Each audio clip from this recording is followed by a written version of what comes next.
열왕기 5장을 여러분들이 보시면서 왜 아람 나라, 나만 장군, 나병 환자 이 말씀을 왜 기록해 두었을까? 여러분들이 한번 좀 생각해 보셨을 것입니다. 그 이유가 오직 인생의 주인은 하나님이시다. 이 말씀을 지금 하시고 싶어 하는 것입니다. 사람이 세상에 살다가 사람 만남이 참 중요합니다. 최근에 뉴스를 보니까 어떤 남자와 여자가 사랑을 했는데 서로가 총각인 줄 알고 결혼을 했는데 결혼하고 보니까 이 사람은 유부남이 엉뚱한 짓을 해서 결혼을 한 거예요. 이 처녀의 인생이 어떻게 되겠습니까? 우리 주변에 보면 앞집, 윗집, 아랫집, 윗집 잘못 만나서 참 층간소음 때문에 고통당하고 아픔당하는 어려운 피해를 겪는 이런 뉴스를 많이 봅니다. 이웃집도 중요하지만 나라도 이웃에 어떤 나라가 있느냐 대단히 중요합니다. 우리는 북이나 남이나 사실은 휴전 상태이기 때문에 지금 나라는 하나입니다. 다만 체제가 다르다. 우리나라 헌법에 북한 주민도 우리 주민으로 되어 있어요. 우리 국토 영토에 들어오면 우리 국민으로 받아주게 되어 있습니다. 그런데 다만 체제가 다르다는 이유 때문에 우리나라는 국방력, 군사력이 얼마나 중요한지 모릅니다. 북한에는 지금 미사일을 만든다, 핵무기를 만든다. 이것 때문에 세계가 이목이 집중되어 있습니다. 멀리 있어도 그런데 가까이 있으니까 얼마나 더 불안합니까? 이와 마찬가지로 이스라엘 나라에도 북쪽에, 이스라엘 위에 북쪽에는 아람이라는 나라가 있었습니다. 오늘 1절에 보면 아주 중요한 말씀이 나옵니다. 아람 왕의 군대 장관 나아만은 아람 나라의 군대 장관 나아만이라는 사람이 있었다.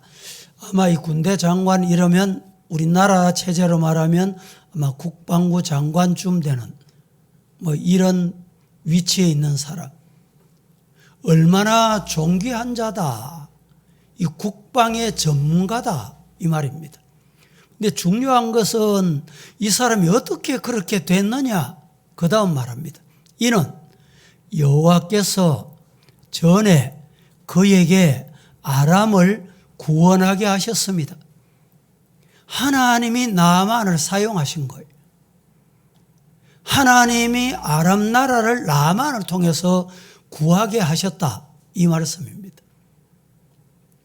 중요한 것은 오늘 본문에 이 나아만이 드디어 한센스 나병 환자, 나병이 찾아온 거예요. 과거부터 나병이 아니라 어느 날 나병이 찾아오게 됐다 이 말입니다.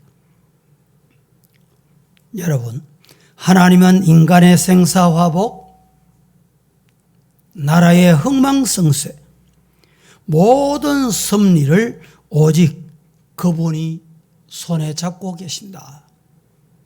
섭리하고 계신다. 믿습니까?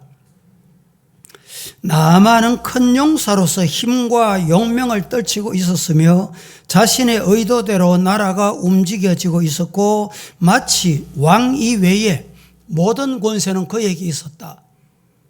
우리나라는 대통령 중심 헌법이기 때문에 부통령, 소통령이 없습니다. 대통령이 임명하는 총리가 있습니다.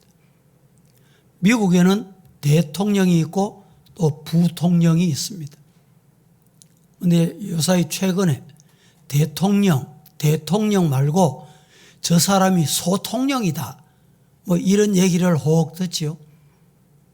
아마 이런 비유로 말하면 나아만은 왕다움의 소통령에 해당되는 이런 권세를 가지고 있을 쯤이었다 이 말입니다. 그런데 우연히 병이 찾아왔습니다.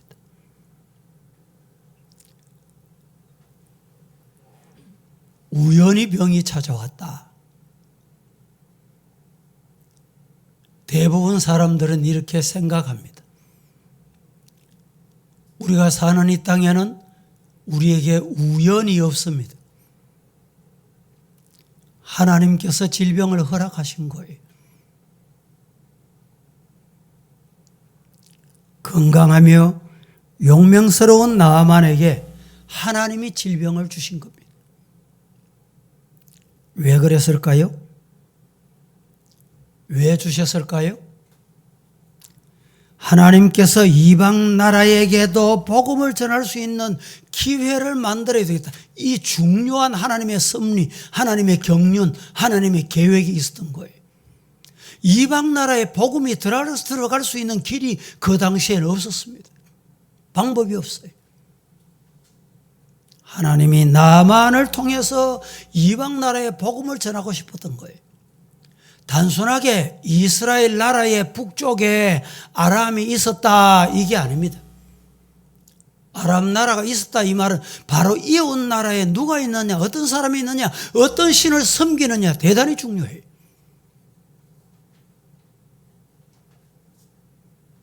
일본에는 뭐 가정당 신이 뭐 몇백 개 있다는 거예요. 이웃 나라가 이러니까 우리나라도 영향을 받고 우리나라 어떤 이단 종교가 이웃 나라에 영향을 받아.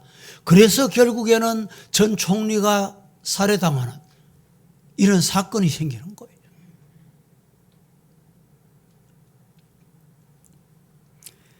이 말씀에서 영적으로 병자임을 깨닫고 자신의 교만과 자만을 버리고 우리 인생을 이끌어 가시는 분은 하나님이시다 깨닫는 이 시간 되기를 주님 이름으로 축복합니다. 첫째, 포로로 잡혀온 소년 아이도 하나님이 주인이시다. 아마 이스라엘의 전쟁 중에 아람 나라의 이스라엘 아이가 포로로 잡혀갔어요. 이 포로로 붙잡혀간 아이의 주인도 하나님이에요. 2절을 한번 보겠습니다. 다 함께 시작. 전에 아람 사람이 떼를 지어 나가서 이스라엘 땅에서 어린 소녀 하나를 사로잡음에 그가 나아만의 아내에게 수종들더니. 전에 아람 사람이 이스라엘 떼를 지어. 이 아주 나쁜 잘못된 행동입니다. 떼를 지어 가서 뭐 했냐? 이스라엘 땅의 어린 아이, 어린 소녀 하나를 사로잡았다. 중요한 것은 붙잡혀 가는 것도 하나님의 섭리가 있고 계획이 있다는 거예요. 잘 들었어요. 이 아람 나라의 어린 소녀, 개역 성경에는 소녀 아이라고 되어 있습니다. 개역 개정편에는 어린 소녀라고 되어 있습니다. 같은 뜻입니다. 이 아이가 붙잡혀 가는 것도 하나님의 뜻이 있었다. 하나님이 안 보이는 섭리 계획이 있다 이 말이죠.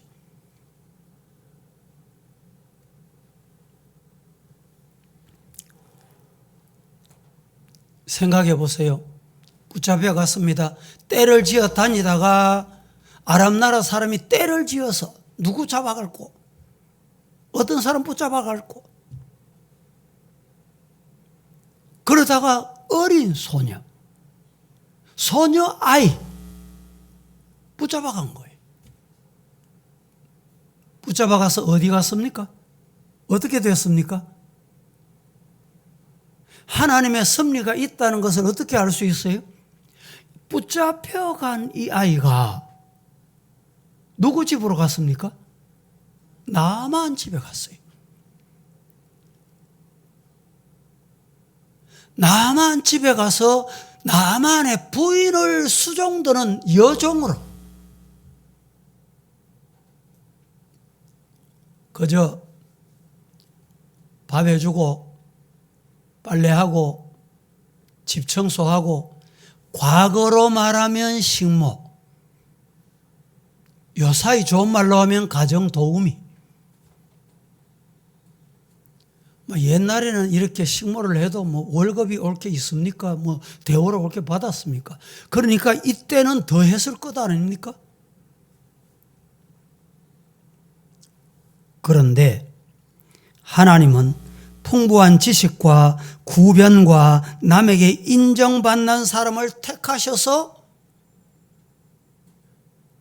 그 사람을 사용하시는 것이 아니라 어린 아이, 어린 소녀, 어린 여자아이, 소녀아이. 아마 이 소녀아이 제가 볼 때는 볼품도 별로 없었을 거예요.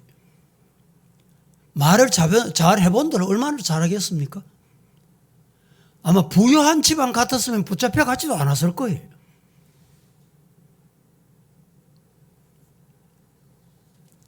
여기서 중요한 것은 하나님은 외모를 보시고 사용하는 것이 아니라 하나님께서 중심을 보시고 하나님의 말씀에 순종할 자를 항상 사용하십니다.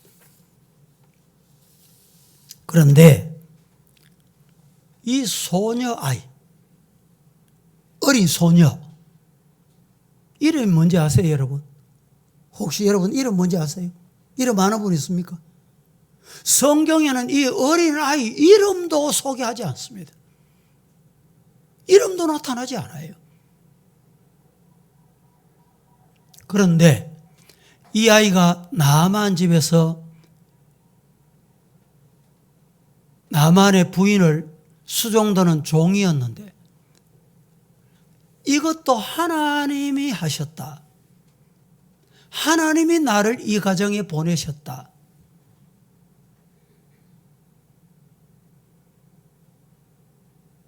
그래서 가정 도우미 역할을 신실하게 했습니다. 충실히 했습니다.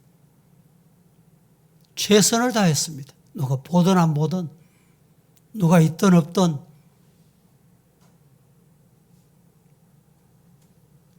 그런데 가만히 보니까 주인 집에 주인 어른이 나병이 걸린 거예요. 한센스병이 찾아온 거예요. 이제 이게 발각이 되기만 하면 아람 나라는 망하는 게 간단해요. 외적으로부터 침입받는 건 간단합니다. 이걸 왕도 알아요. 왜? 전술 전문가, 군사의 최전문가. 이 사람이 지금 병이 들었다. 쫓겨날 지경이 됐다. 이게 알려지게 되면, 이웃 나라도 알려지게 되면 어떻게 될까요? 이것을 알기 때문에 모두 다 쉬쉬했습니다. 우리나라에 병은 자랑해라. 병 자랑할 거 없잖아요. 자랑할 거 못 되잖아요. 이 병을 자랑하라는 말이 무슨 말일까? 내가 이런 병인데, 그러면, 아무개는 그 병 때문에 이렇게 해서 이렇게 나왔단다. 어떻게 해서 치료받았단다. 어디에 가서 기도받았단다. 어디 병원에 갔단다. 대부분 보면 숨기고 있다가 악화돼 가지고 생명의 어려움을 겪는 이런 경우를 혹 봅니다. 여러분, 질병이 왔을 때 여러분 죄 때문에 왔을까요? 나의 잘못 때문에 왔을까요? 왜 왔을까요? 숨길 게 하나도 없어요. 같이 기도 부탁하고 의지하고 하나님 앞에 맡기는.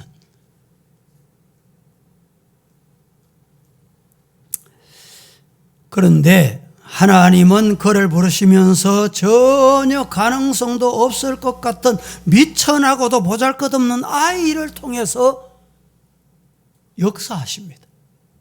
일을 행하십니다.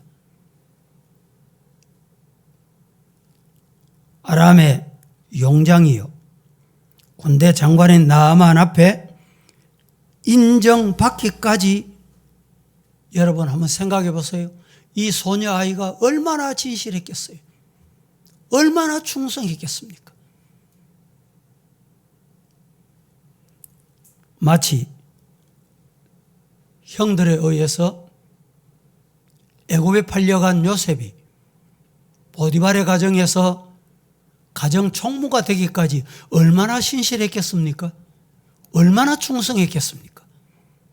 욕을 먹고 손가락질 받고 인간 대접 못 받고 그러면서도 하나님 앞에서 신실했습니다. 성경을 보실까요?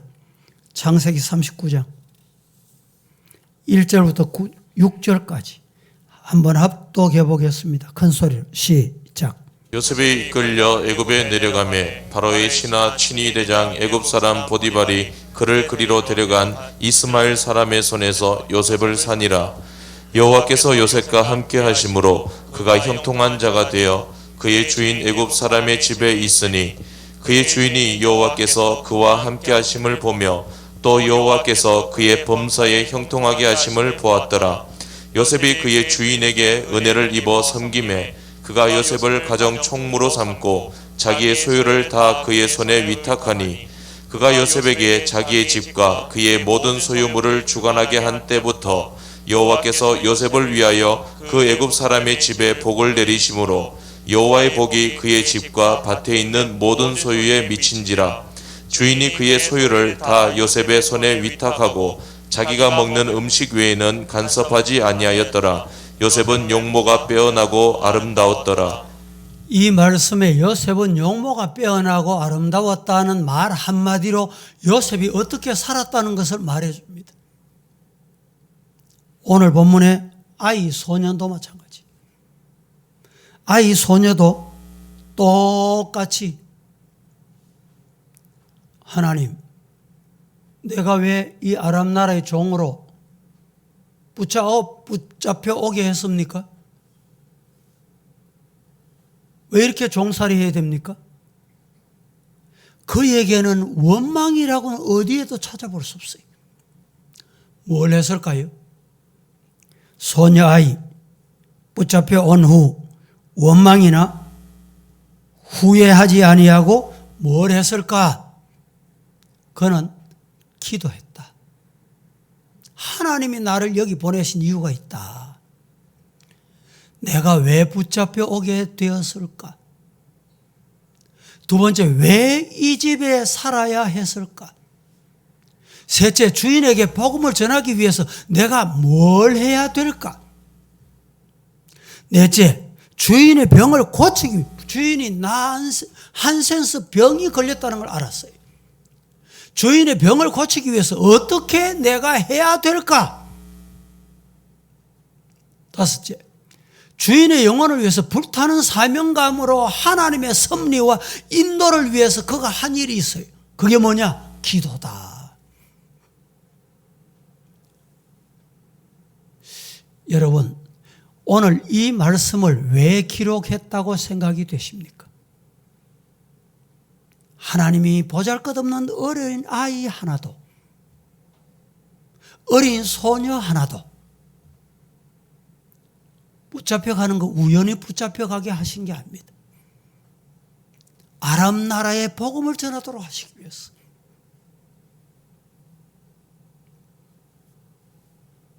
무명의 소녀, 복음을 전하는 소녀. 그는 단순한 소녀가 아니라 복음을 전하는 사명감이 있다. 내게는 복음을 전해야 될 거룩한 사명이 있다. 믿음이 그에게 있었기 때문에 주어진 환경에 원망하지 않았던 것입니다. 하나님은 창조주시다. 우주 만물을 창조하셨다. 말씀 한마디로 인생의 생사화복, 나라의 흥망성쇠 모두 다 아버지 손에 있다 믿었어요. 이런 믿음이 있습니까? 이런 믿음의 성도가 되기를 주님 이름으로 축복합니다. 두 번째, 복을 받을 자의 자세도, 복을 받을 사람의 마음의 자세도 하나님이 주셔야 돼요. 하나님이.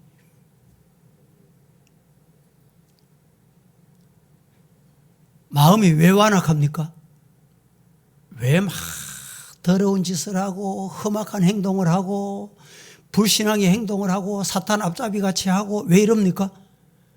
하나님이 복 받을 마음을 주셔야 복이 온다니까.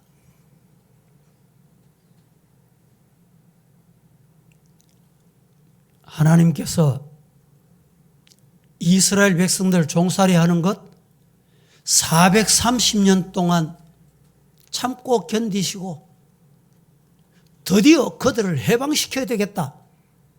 해방시키시기 위해서 하나님께서 바로의 마음을 감동시켰어요. 이스라엘을 해방시켜줘라.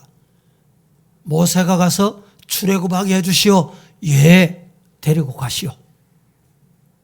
그런데 막상 모세가 이스라엘 백성들을 이끌고 가려고 하는데 하나님이 바로 마음을 더 강팍하게 만들었어요. 바로 마음이 누가 강팍하게 만들었어요? 분명히 성경에 보면 하나님이 강팍하게 만들었어요.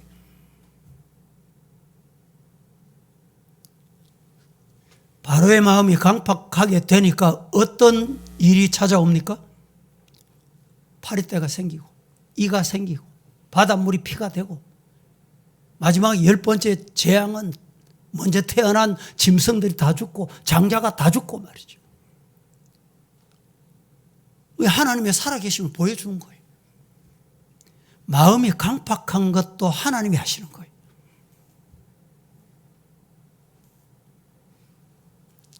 나만은 소녀가 전하는 복음을 듣고 받아들여야 할지 거부해야 할지 지금 갈림길에 서 있습니다. 열왕기상 17장 8절에서 12절에 보면 여호와의 말씀이 엘리야에게 임하여 말씀하시되 너는 일어나 시도안에 속한 사르밧으로 가서 거기에 머물러라. 내가 그곳 과부에게 명하여 내게 음식을 주게 하였다. 지금 가뭄이 극심한데 하나님이 사르밧 과부에게 음식 주라 명해놨다 이 말이죠. 그가 일어나 사르밧으로 가서 성문에 이를 때에 한 과부가 그곳에서 나뭇가지를 줍는데 불렀습니다. 그래서 물을 좀 가져오너라. 그리고 나아가 마시게 해라. 가지러 갈 때 엘리야가 이렇게 말합니까? 다시 불러서 네 손에 떡 한 조각 좀 가져오너라. 12절에 그가 이르되 당신의 하나님 여호와께서 살아계심을 두고 맹세하는데 나는 떡이 없다. 다만 통에 가루 한 움큼 병에 기름 조금뿐이다. 내가 나뭇가지를 가지고 가서 주워다가 아들과 함께 이건 마지막 먹고 죽을 형편이다. 죽으려고 지금 작정하고 있다 이 말입니다. 그 다음에 13절부터 16절 볼까요? 엘리야가 그에게 다시 말합니다. 나는 지금 나뭇가지 주워다가 빵가루 기름을 부어가지고 아들하고 나하고 마지막 먹고 죽을 때를 기다리고 있다. 그를 향해서 엘리야가 이렇게 말합니다. 두려워하지 말고 가서 내 말대로 하려니와 먼저 그것을 나를 위하여 작은 떡 한 개를 만들어서 내게로 가져오고 그 후에 너와 네 아들을 위해서 만들어 먹어라. 이스라엘 하나님 여호와의 말씀이 나 여호와가 비를 지면에 내리는 그날까지 그 가루통에 가루가 떨어지지 아니하고 그 기름에 기름이 중단되지 아니할 것이다. 그가 가서 엘리야의 말대로 했더니 여러분 사르밧 과부가 어떻게 했습니까? 여호와께서 그렇게 하게 하신 거예요. 하나님이 그렇게 하게 하신 거예요. 내가 마지막 한 번 먹고 죽을 지경인데 하나님이 그렇게 해라. 16절 볼까요? 여호와께서 엘리야를 통하여 하신 말씀같이 엘리야를 통해서 말씀하셨어요. 가루 위에 가루가 떨어지지 않는다. 기름병 기름 떨어지지 않는다. 떨어지지 아니하게 한 줄로 믿으시기를 축복합니다. 여러분, 결국에 이 사르반 여인은 3년 6개월 동안에 양식이 끊어지 한 번 먹고 지금 3년 6개월 직전에 죽어야 할 지경에 이르렀는데 여호와의 말씀에 순종해서 3년 6개월 동안에 건강하게. 나만도 지금 이 가정의 종으로 잡혀온 보잘것없는 아이, 이 소녀, 이 여자아이, 그 앞에 성경에는 계집아이라고 돼요. 이 말을 들어야 될까 말아야 될까, 들을까 말까 기로에 서 있었습니다. 여러분, 소녀의 기도를 통해서 주모 나만 왕이 이 사실을 드디어 믿도록 하나님이 역사하셨어요. 여러분, 예배 시간에 은혜가 됩니까? 은혜 되는 건 하나님이 되게 하시는 거예요. 똑같은 시간에 똑같은 자리에 똑같이 앉아서 말씀을 들어도 은혜가 안 되십니까? 하나님이 그 마음을 굳게 하시는 거예요. 은혜 안 되게 하시는 거예요. 하나님이 하신다니까.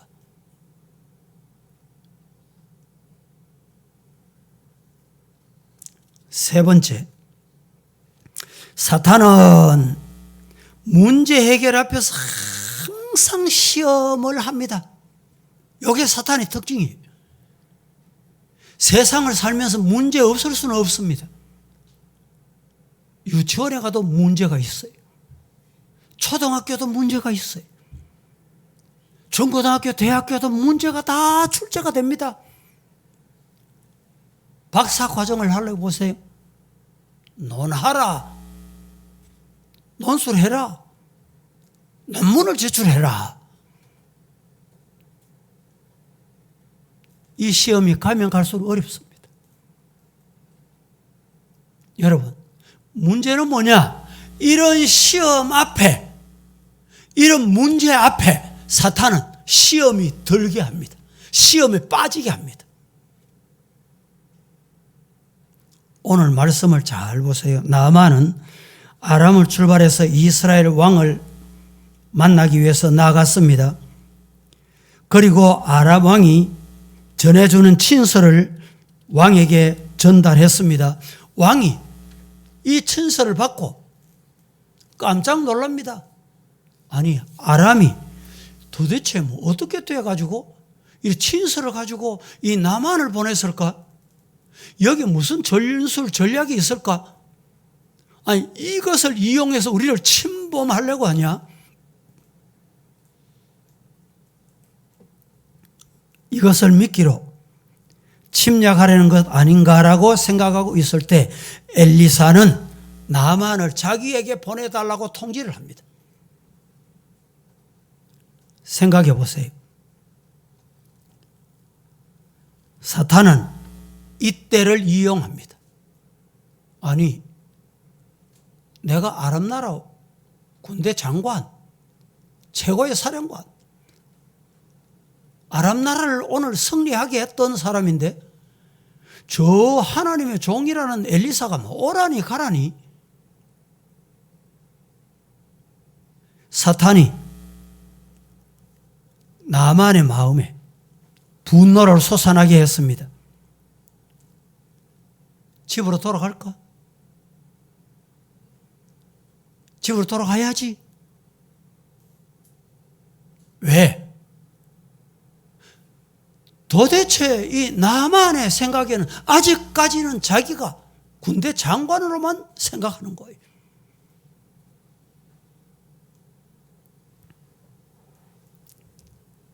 그래서 갔습니다. 갔는데 사탄은 또다시 나만을 시험합니다. 엘리사는 눈에 나타나지도 않고